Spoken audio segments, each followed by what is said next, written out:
Aujourd'hui, les docteurs vous présentent à dire ou ne pas dire. Aujourd'hui, on vous dit tout. C'est un peu vaste, ça, tout. On va se concentrer sur le domaine de la santé.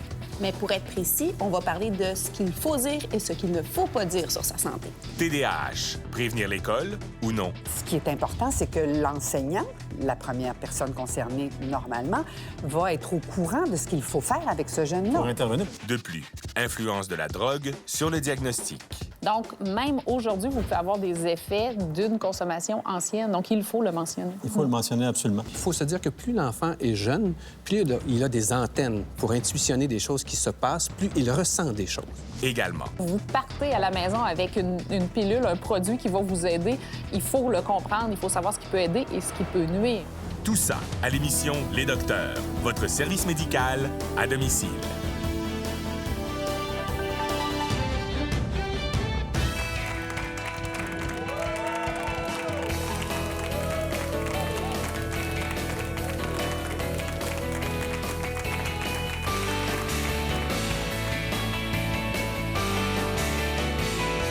Bonjour et bienvenue au docteur. Aujourd'hui, on vous dit tout. C'est un peu vaste, ça, tout. On va se concentrer sur le domaine de la santé. Mais pour être précis, on va parler de ce qu'il faut dire et ce qu'il ne faut pas dire sur sa santé. Ouais, on va parler de toutes ces maladies, toutes ces blessures. Est-ce qu'on doit en parler de tous ces petits bobos? À son assureur, par exemple, à son chirurgien, même à ses enfants, en fait. Hein? On dit quoi à tout ce beau monde-là? Bien, on va éclaircir tout ça tout de suite. On débute en parlant de votre médecin. Puis votre médecin est curieux. Vous savez, quand vous allez chez le médecin, surtout la première fois, on vous fait parfois remplir un questionnaire, comme celui que tient Marie-Ève dans ses mains. Bonjour les docteurs. Quand on visite le médecin pour la première fois, on nous demande de remplir un questionnaire médical. Pour quelle raison doit-on répondre à toutes ces questions? Merci.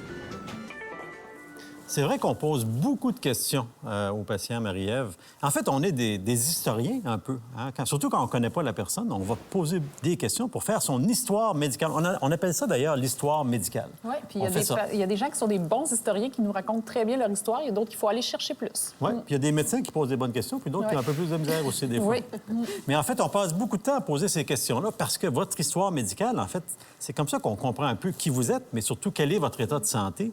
Et ça va nous aider aussi à trouver des problèmes. C'est des trucs qui peuvent remonter des fois loin dans le passé, des fois plus récemment. C'est des habitudes de vie aussi. Hein? L'alcool, par exemple. L'alcool, bien, ça cause beaucoup de maladies. Ça cause des problèmes sociaux, par exemple. Donc, c'est le genre d'informations qu'on va aller chercher.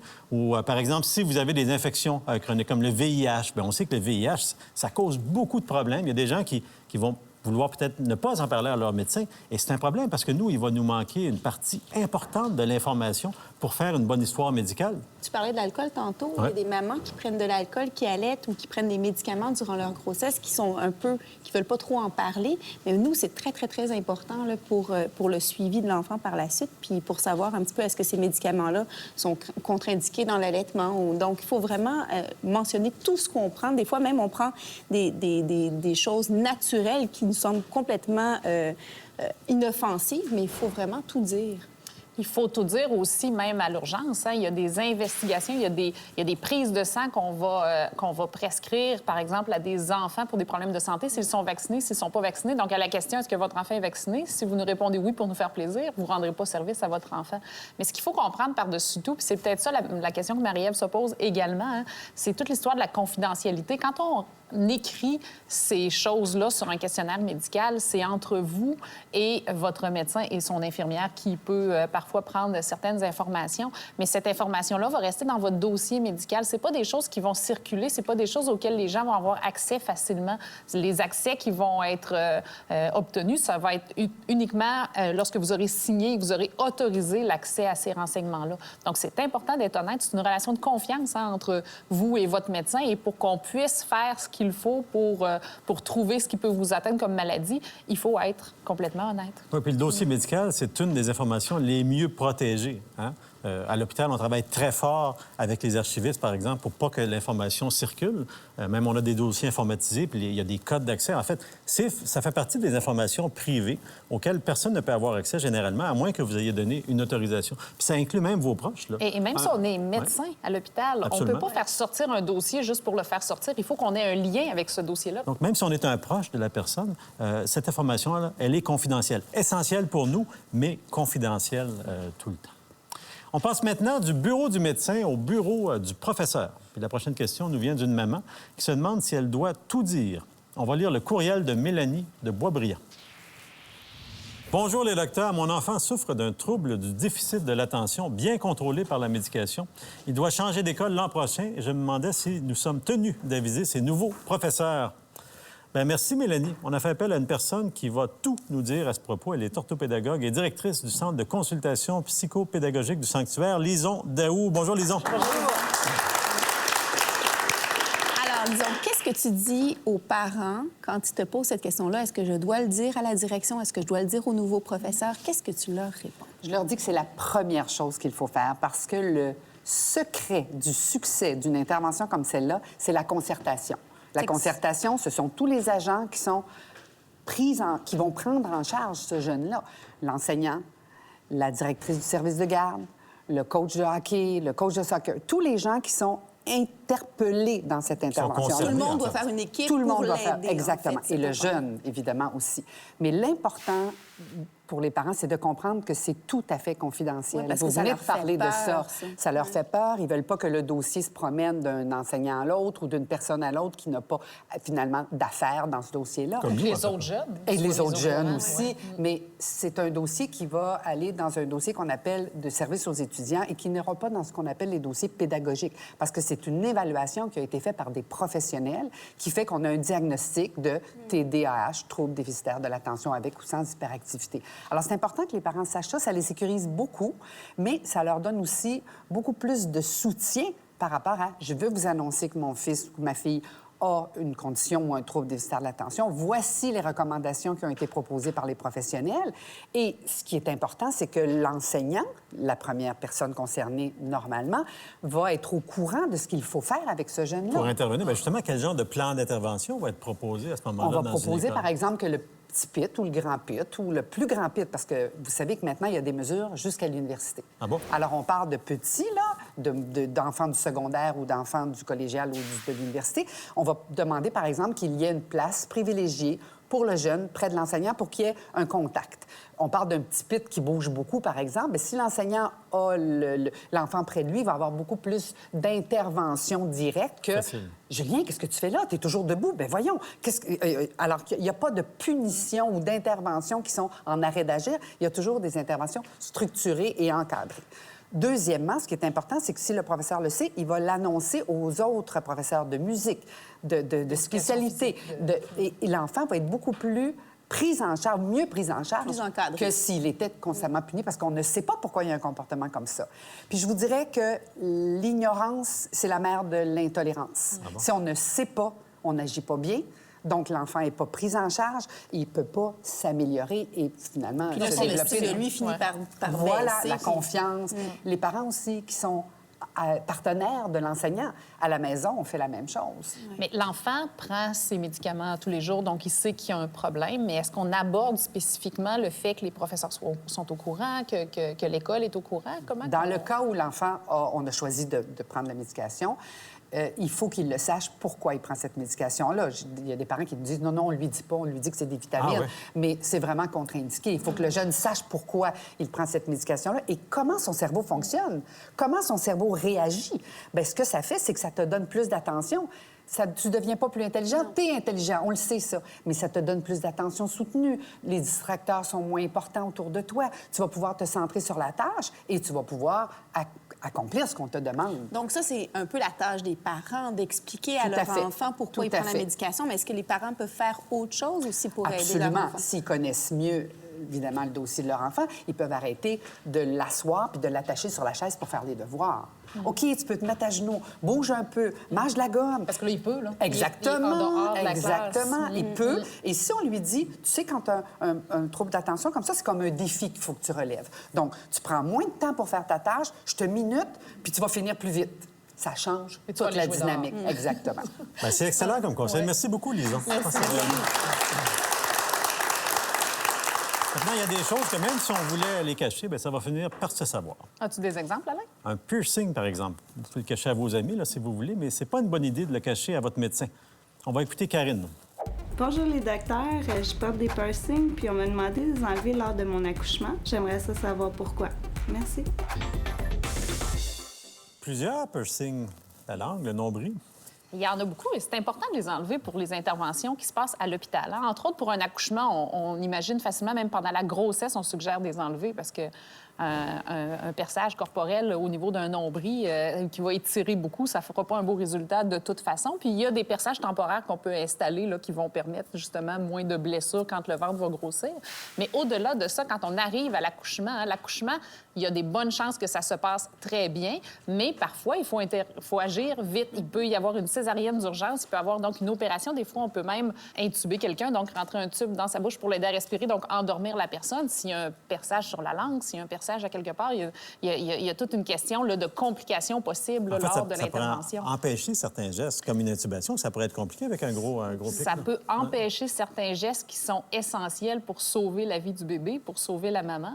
Au-delà du fait que c'est beaucoup plus difficile là, d'assurer une hygiène, une désinfection parfaite là, au niveau de ce matériel-là. Donc, pour les interventions, il faut vraiment les enlever. Mais entre autres, ce qu'on entend souvent parler, hein, c'est quand on va passer des examens à l'hôpital. Ce qu'il faut comprendre, par exemple, une résonance magnétique. Vous avez tous entendu une imagerie par résonance magnétique, on en passe, mais on ne sait pas que, dans le fond, c'est un grand aimant. Hein, c'est un énorme aimant. Très Donc, puissant. Imaginez un perçage sur la langue et vous rentrez dans un aimant gigantesque, qu'est-ce qui va arriver? Mais c'est ça qui arrive. Pour vrai, si on met un ciseau dans une résonance magnétique et on part la machine, le ciseau va aller se coller sur les parois environnantes. Donc, vos perçages peuvent être attirés par cet aimant-là et créer, vous imaginez bien, là, les blessures qui peuvent s'ensuivre. Soit qu'on part avec le perçage ou que le perçage part du sol, dans le fond. Exactement. Et dans les deux Avec une partie de situations, toi-même. dans les deux situations, je pense que ce n'est pas très intéressant. Donc, quand on vous recommande de les enlever, les perçages, c'est souvent pour des courtes périodes de toute façon. Si c'est un perçage très récent, bien, il faudra le refaire. Mais en général, on remet le perçage dès que l'intervention est terminée et il n'y aura pas de conséquences. Eh oui, il faut y penser. Au retour, bien, des conseils aux employeurs pour faciliter le retour au travail d'un employé en burn-out. Et on se demande ce qu'il faut dire à son chirurgien aussi. Voilà, c'est tout ce que je vous dis pour l'instant. Après la pause, le reste.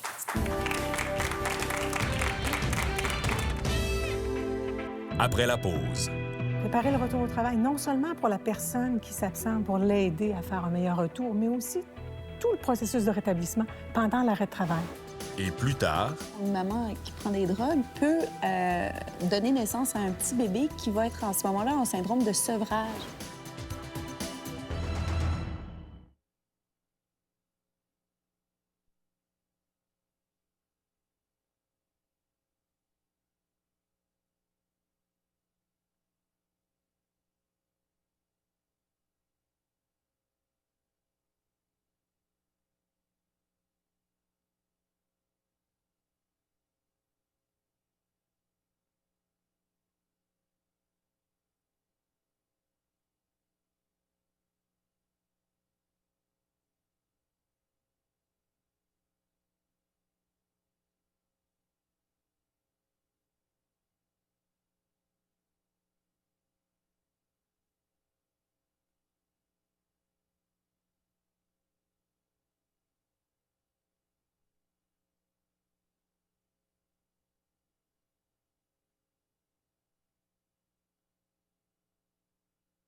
est-ce que vous avez un bon patron? Avez-vous un bon patron? Oui. Tout le monde a... C'est formidable.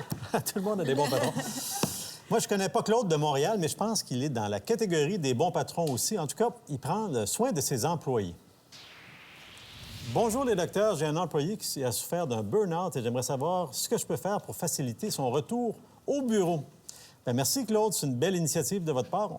On a fait appel à la professeure à l'Université Laval et titulaire de la chaire de recherche sur l'intégration professionnelle et l'environnement psychosocial de travail, la psychologue Louise Saint-Arnaud. Bonjour Louise. Bonjour.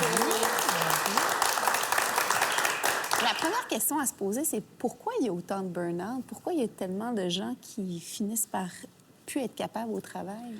Bien, nos milieux de travail se sont beaucoup transformés au cours des dernières années. Le travail est plus intense, c'est plus rapide. On a beaucoup moins de marge de manœuvre, moins de soutien aussi des collègues. Notre nouvelle technologie n'est pas tant à notre service, elle compte. Hein? Combien t'en as fait? Combien t'as vu de personnes? Pendant combien de temps? Plus de mesures. Oui, puis elle est capable de comparer. L'autre en a fait combien? Toi, t'en as fait combien? Il y a une anxiété de performance tout le temps. Il y a une anxiété de performance de plus en plus importante, mais il y a aussi plus de compétition les uns avec les autres. La qualité de nos relations les uns avec les autres s'effrite. Et donc, évidemment, c'est tout le soutien. Alors, évidemment, la surcharge de travail est plus importante, plus de conflits. Quand on n'a pas le temps de s'expliquer pourquoi on a fait les choses, comment on a fait les choses, on a plus de risques d'avoir des difficultés relationnelles. Alors, effectivement, il y a plus de conflits, plus de complexes supérieurs. Et on le voit actuellement.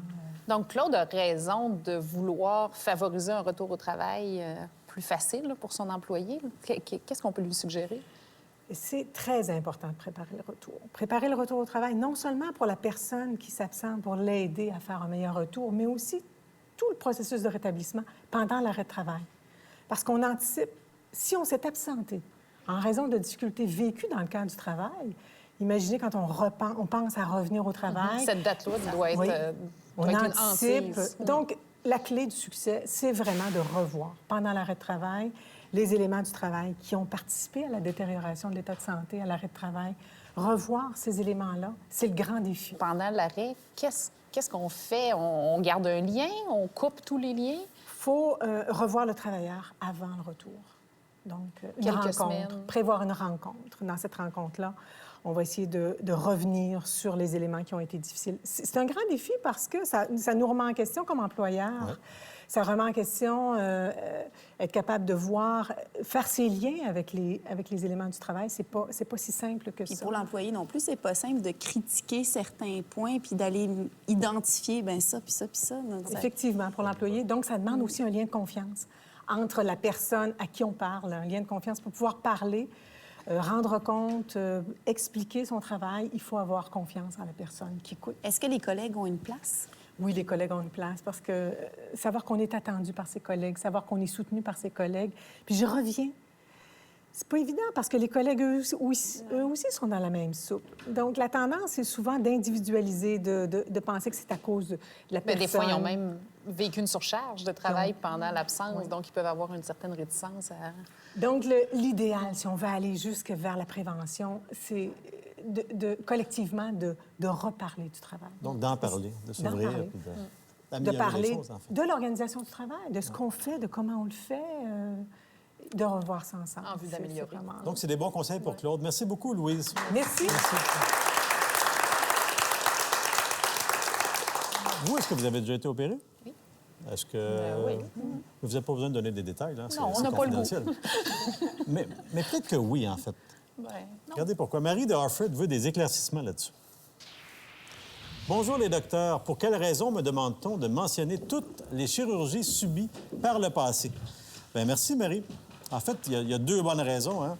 Quand on a une opération, souvent, on a une anesthésie et on peut avoir eu des réactions à l'anesthésie. Puis la chirurgie elle-même, il peut y avoir des complications. Puis ça, bien, si vous êtes réopéré, il faut être capable d'avoir identifié ça.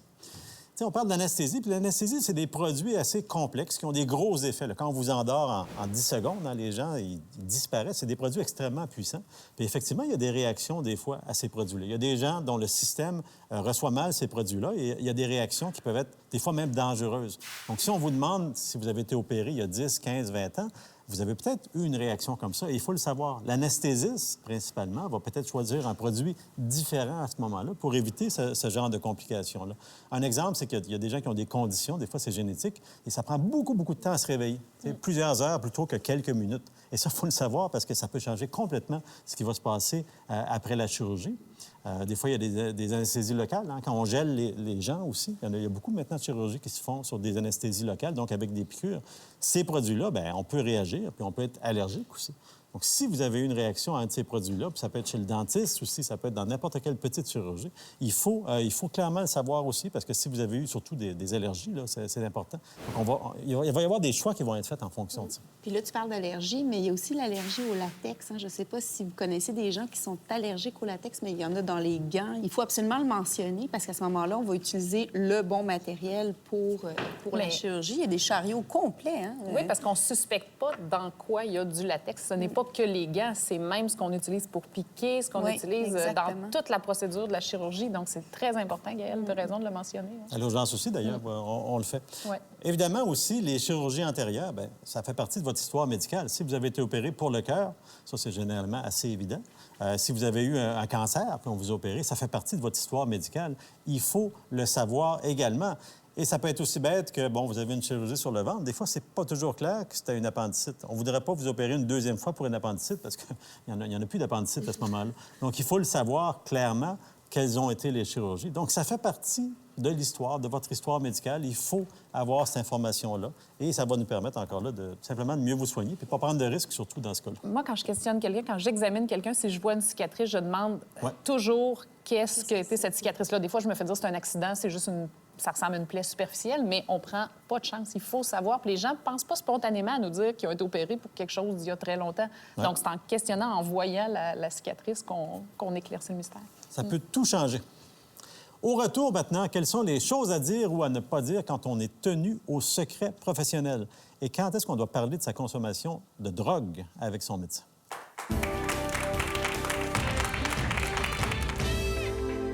Après la pause. Un jeune homme de 40 ans en bonne santé qui prend de la cocaïne. Et la cocaïne, bien, ça a des effets sur le cœur. Ça peut causer des infarctus. Et plus tard... Il peut être dangereux soit pour lui-même, soit pour autrui. Donc, il y a un danger. Ce danger-là est imminent. Je suis donc autorisée à briser ce lien-là de confidentialité.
vous savez, on aime ça recevoir vos questions. Parfois, il y a des gens qui hésitent, qui sont gênés. Mais si c'est le cas, bien, vous pouvez rester anonyme dans votre question, comme la personne qui nous pose la question suivante. Bonjour le docteur. J'aimerais savoir si je dois dire à mon médecin que je consomme de la drogue de temps en temps. Bien, en fait, oui. Toutes les drogues affectent la santé, sans contredit. Donc, c'est quelque chose d'extrêmement important. Puis, on n'est pas là pour juger ça. C'est simplement un fait. Il faut le savoir. Ça fait partie de l'histoire médicale. Donc, il y a beaucoup de complications. Puis là, on peut parler de beaucoup de choses. Donc, toute drogue, en fait, toute toxicomanie va entraîner des complications. Évidemment, les drogues qu'on respire, les drogues qu'on s'injecte, les drogues qu'on prend en comprimé, ce sont des substances, en fait, très, très actives qui peuvent, des fois, être bien tolérées, des fois, vraiment amener des gros problèmes. Puis là, on parle du foie, des poumons, du cœur, même des gens qui peuvent être dénutris, manquer de vitamines parce qu'il y a une forte consommation de drogue. Donc, oui, ça a beaucoup d'effets sur la santé. Et nous, il faut qu'on le sache pour bien vous soigner. Puis des fois, on ne le suspecte pas, mais nous, on va prendre, mettons, une maman qui prend des drogues peut donner naissance à un petit bébé qui va être en ce moment-là en syndrome de sevrage parce que lui, il a reçu de la drogue durant la grossesse et quand il naît, il y a carrément vraiment des symptômes de sevrage. Il peut avoir des tremblements, il peut avoir des convulsions, de l'arythmie cardiaque. Donc, c'est très important de nous mentionner si, durant la grossesse, la maman a pris de la drogue. C'est gênant. Souvent, la mère va être gênée, probablement, de le dire. Donc, oui, ça peut être un vrai problème. Exactement. Puis tu parlais de problèmes cardiaques. Moi, je vois souvent des cas, je me rappelle d'un cas il n'y a pas très longtemps, un jeune homme de 40 ans en bonne santé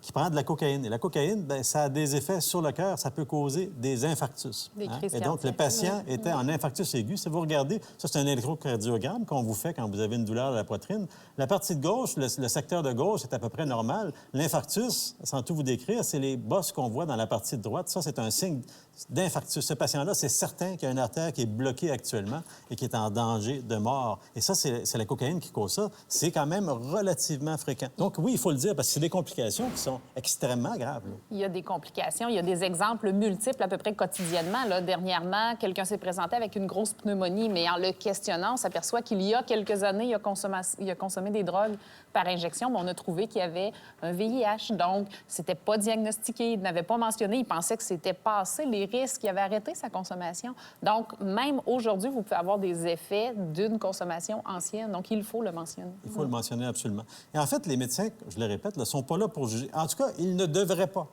juger des comportements comme ça. On est là pour soigner. Donc, il faut le mentionner vraiment.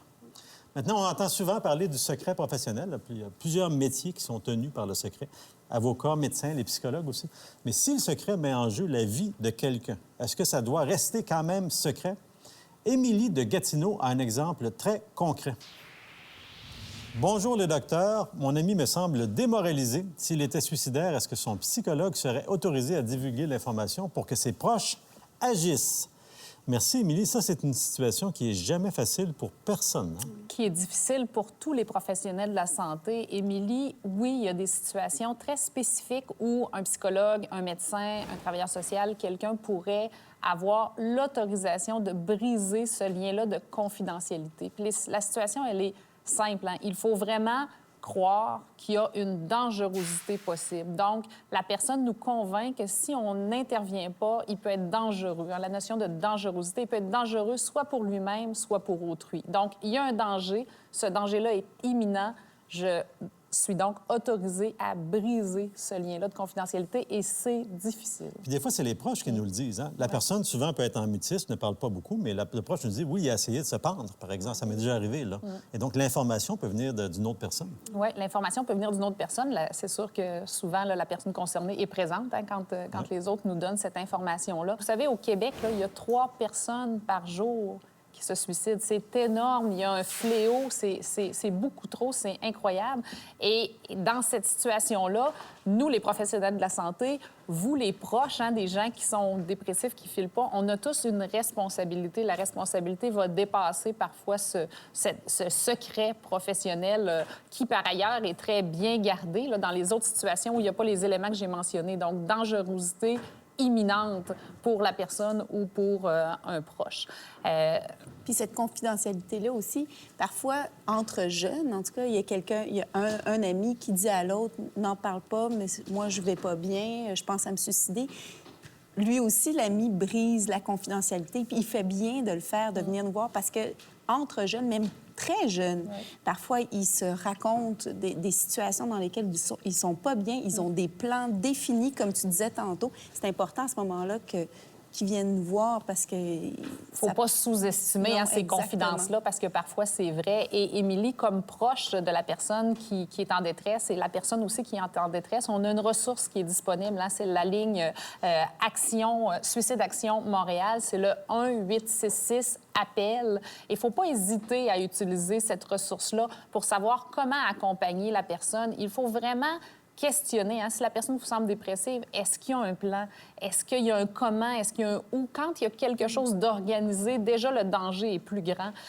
Ensuite, il faut vraiment être capable d'accompagner la personne. On ne fera pas tout pour la personne, mais il faut être capable de l'accompagner vers les ressources qui vont pouvoir prendre soin d'elle, l'aider, l'accompagner pour passer, parce que c'est une mauvaise étape, mais elle se passe. Et si on réussit à passer ça, il y a combien de gens qui nous remercient d'être intervenus et d'avoir justement avisé les personnes qui peuvent aider à donner des soins à la personne suicidaire. Absolument. Puis elle a besoin de soins.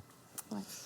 Est-ce que vous prévoyez partir en voyage maintenant, malgré des problèmes de santé? Bien, si oui, attendez un peu avant d'appeler votre assureur voyage. On va vous donner des conseils plus tard dans l'émission.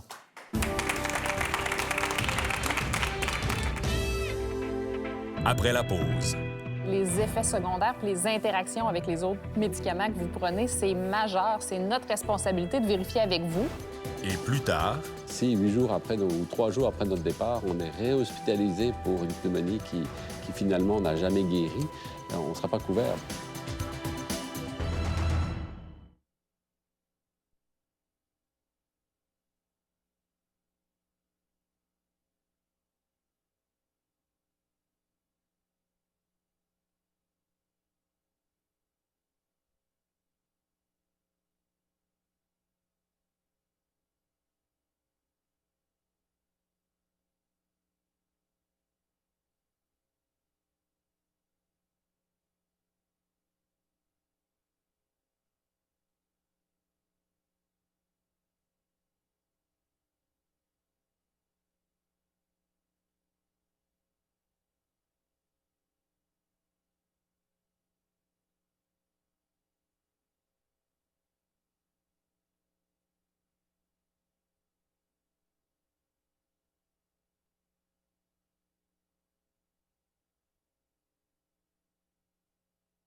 à dire ou ne pas dire, on va appliquer cette phrase au médecin cette fois. Qu'est-ce que votre médecin doit vous dire quand il vous prescrit un médicament?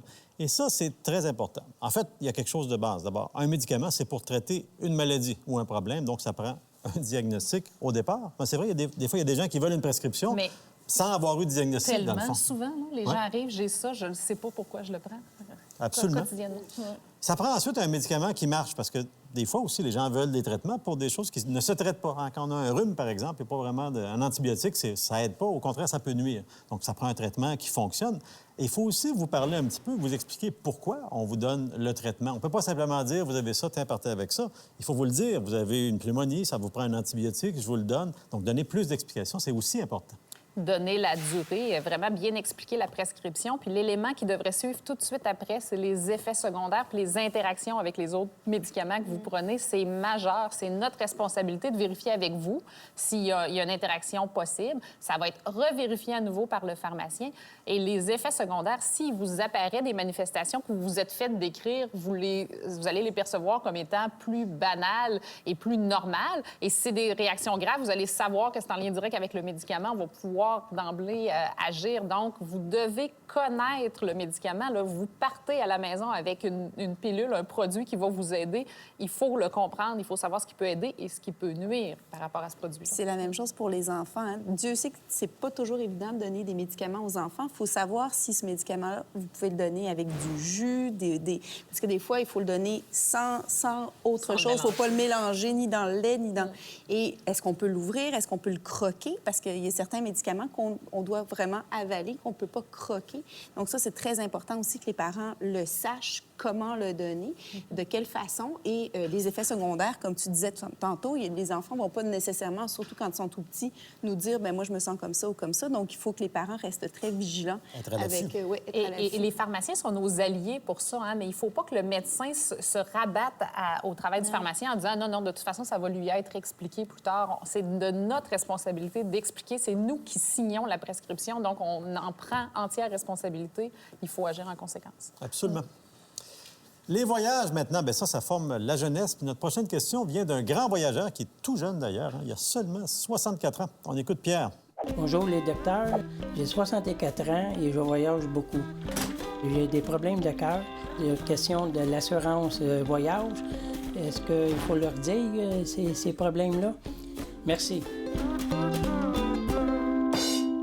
Merci, Pierre. Puis bon voyage. Je ne sais pas si notre invité est un grand voyageur, mais je sais que c'est un spécialiste du cœur. Il est cardiologue, mais aussi directeur du programme de médecine d'assurance et expertise en sciences de la santé à l'Université de Montréal. Docteur François Sestier. Bonjour, François. Bonjour, Robert.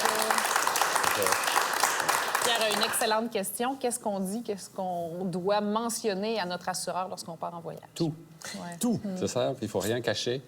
Et le piège, peut-être, c'est ce qui peut arriver entre le moment où on a reçu son assurance, on sait qu'on est assuré, et le départ. Parfois, il se passe 15 jours, 1 mois, et on peut consulter à l'urgence, par exemple, pour une pneumonie. Vous êtes urgentologue, une pneumonie, et on peut guérir d'une pneumonie avec les antibiotiques prescrits, ou ça peut traîner, on peut être résistant à l'antibiotique prescrit.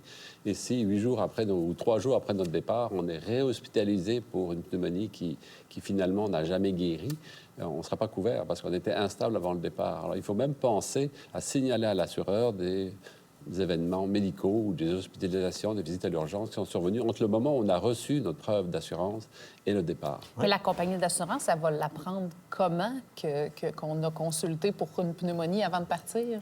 Alors, pour faire une réclamation ou pour être prise en charge par un assureur lors d'une hospitalisation à l'étranger, il faut signer une demande et cette demande se termine par un petit volet détachable en bas qui est un consentement à obtenir cette information. Cette information peut aller jusqu'à obtenir le nom de tous les professionnels de la santé qui ont été consultés au Québec avant le départ, par exemple. Alors, on ne peut pas rien cacher. On est déjà d'accord, en fait, pour divulguer l'information personnellement.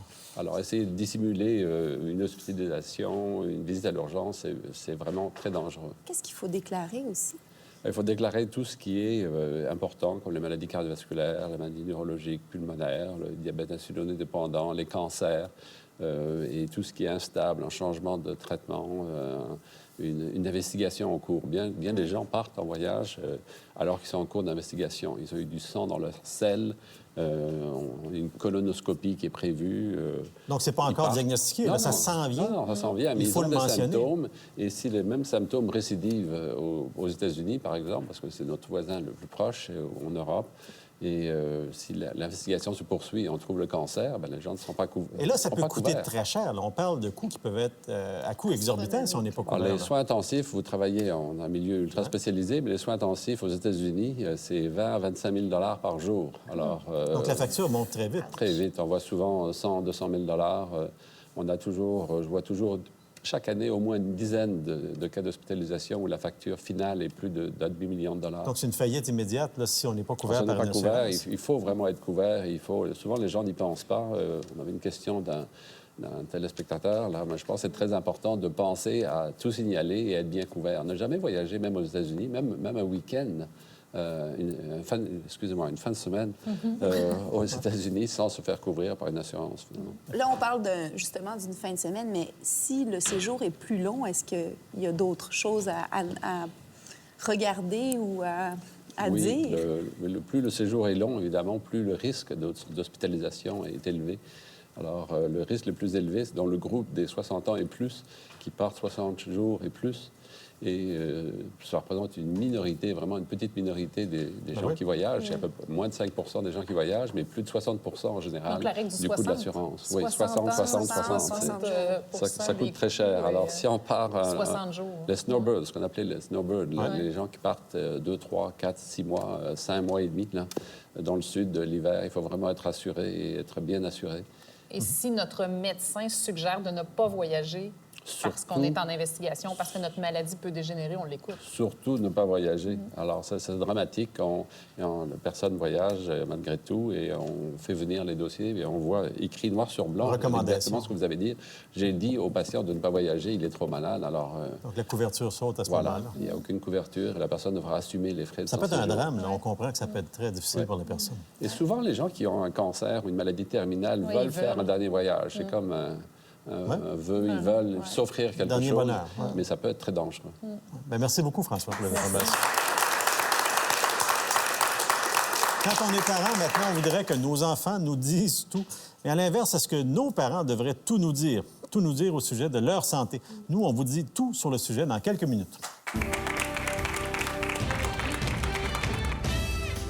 Après la pause. Cet autre adulte significatif aussi qui va le faire, peut-être qu'il peut aussi se poser comme modèle pour expliquer ce que papa ou maman vit, expliquer la maladie.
Est-ce que tu me jures de dire toute la vérité? Ça, c'est une phrase que vous avez peut-être déjà répétée à vos enfants, mais un jour, vos enfants risquent de vous la poser. Alors, est-ce qu'on devrait tout dire à nos enfants au sujet de nos problèmes de santé? On pose la question au directeur de la qualité et du développement de la pratique de l'Ordre des psychologues du Québec, le psychologue Pierre Desjardins. Bonjour, Pierre. Bonjour. Bienvenue. Merci. C'est pas facile d'avoir une maladie grave. C'est encore moins facile de le dire à nos enfants puis de choisir les bons mots pour le faire. Mais est-ce qu'il faut tout dire à nos enfants? Oui. Bien, la commande est grosse. Hein. Si on pense qu'il faut tout dire, évidemment, je pense qu'il ne faut pas s'engager sur cette voie-là parce qu'on n'y arrivera probablement pas. Et probablement aussi qu'on va être tout à fait indigeste quand on va parler à nos enfants de ces choses-là. Mais il faut certainement être capable d'en dire quelque chose. Parce que l'enfant a une impression peut-être un peu confuse qu'il est en train de se passer quelque chose. Il note des changements. Il y a des choses qu'il ne comprend pas. Et il a besoin de pouvoir s'expliquer qu'est-ce qui est en train de se passer à la maison. Donc, il faut l'aider à mettre des mots sur une réalité qu'il a de la difficulté peut-être à appréhender seul. Donc, il faut qu'il soit accompagné de ses parents pour pouvoir vraiment prendre conscience de ce qui se passe. Peu importe l'âge, là, à quel âge là, on est conscient de ça? Oui, bien, en fait, peu importe l'âge. Il faut se dire que plus l'enfant est jeune, plus il a des antennes pour intuitionner des choses qui se passent, plus il ressent des choses. Okay. Alors, donc, il ne faut pas faire abstraction de ça et il faut utiliser des mots qu'il est capable de comprendre aussi, des mots simples, des mots brefs, et peut-être aller avec ce que l'enfant peut vivre et se limiter effectivement à ce qu'il peut comprendre et entendre. Alors, il faut s'ajuster en fonction de l'âge, ce qui n'est pas de la tarte. C'est pas évident non plus parce qu'on n'est pas tous à la même place. Et jusqu'à quel point, quand on est malade ou atteint, on est capable aussi d'être à l'écoute de l'autre pour savoir ce dont il a besoin d'entendre. Donc, la plus grande raison de le faire, de parler à nos enfants, c'est que, dans le fond, ils le savent. Oui. Indirectement. Tout à fait.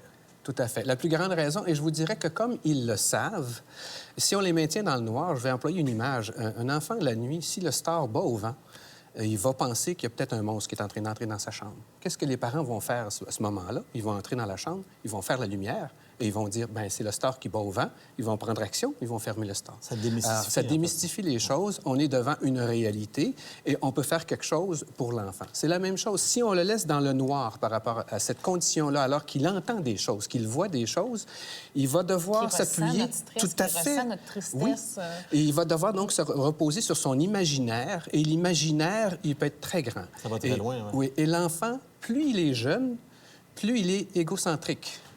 Mais on n'a même pas besoin de passer par l'enfant. Imaginez, vous rentrez à la maison, votre conjoint a l'air un peu amoché, il y a quelque chose qui ne marche pas. La première chose qui nous vient, c'est « Oh, est-ce que je devais apporter des fleurs aujourd'hui? Oh, est-ce que c'était sa fête? J'ai oublié sa fête aujourd'hui. » Ou « Oh, mon Dieu, c'est vrai, il fallait que je prépare le souper, il peut arriver avant. » Donc, l'enfant va penser que c'est lui. Alors, l'enfant va penser que c'est lui. Et il va penser que c'est lui parce que très souvent, même les parents, quand ils sont tannants, les enfants, qu'est-ce qu'on dit? On dit « Arrête, tu vas me faire mourir. » Mais l'enfant, peut-être, c'est le pied de la lettre si les parents sont malades. Alors, il peut comprendre que c'est lui qui est en train d'épuiser le parent parce que c'est lui qui le déprime, c'est lui qui l'angoisse, c'est lui qui fait que le parent veut fuir, il veut pas être dans la relation avec l'enfant. Alors, il faut mettre fin aussi à cet imaginaire galopant de la part de l'enfant. Comment on s'y prend pour parler, en fait? Oui, bien, moi, je pense que, d'abord, il faut être naturel quand on le fait. Il ne faut pas s'imposer quelque chose qu'on n'est pas capable de faire. Et si on n'est pas capable de le faire soi-même, bien, on est deux la plupart du temps comme parents. Il y a peut-être un autre adulte significatif qui peut le faire. Et cet autre adulte significatif aussi qui va le faire, peut-être qu'il peut aussi se poser comme modèle pour expliquer ce que papa ou maman vit, expliquer la maladie, dire comment lui fait devant ça, comment il compose, donner des trucs à l'enfant. Donc, servir de modèle pour pouvoir aider l'enfant à réparer, entre guillemets, parce que les enfants sont toujours en train d'essayer de réparer les parents, même si ça ne paraît pas. Ensuite, il faut aussi, je pense, il faut se rendre disponible autant que possible à l'enfant. Écouter ce dont il a besoin.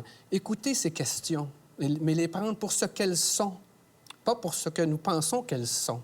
Et répondre sans plus à la question. Pas en rajouter. C'est pas un événement là, où on va hyper dramatiser, comme dans un film à la télé, et là, on va faire une grande révélation avec un tadam au bout, puis là, l'enfant va être jeté par terre. Simplement, il va poser une question, puis peut-être il va repartir, courir, aller jouer avec ses jouets après la question. Ça se peut qu'il revienne le lendemain. Alors, il faut être aussi disponible le lendemain. Et essayer de vérifier, est-ce que ça a répondu, est-ce qu'il y a autre chose? Si c'est correct, on arrête là, on ne va pas plus loin. Alors, je pense que lui va être prêt à aller plus loin. Exact. Et il va nous donner des indications. Si on est à l'écoute de l'enfant, il va nous donner des indications pour savoir que là, il en veut un peu plus. Il y a quelque chose qui ne le satisfait pas. Bien, écoutez, c'est des bons conseils. Merci beaucoup, Pierre. C'est des sujets qui sont pas faciles. Le prochain sujet est la déclaration obligatoire. Le Conseil des docteurs, on vous revient avec ce conseil dans un instant.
Pour assister à l'émission Les Docteurs, composez le 514-790-0004. Et pour les gens de l'extérieur de Montréal, faites le 1-855-790-0004. Ça nous fera plaisir de vous recevoir.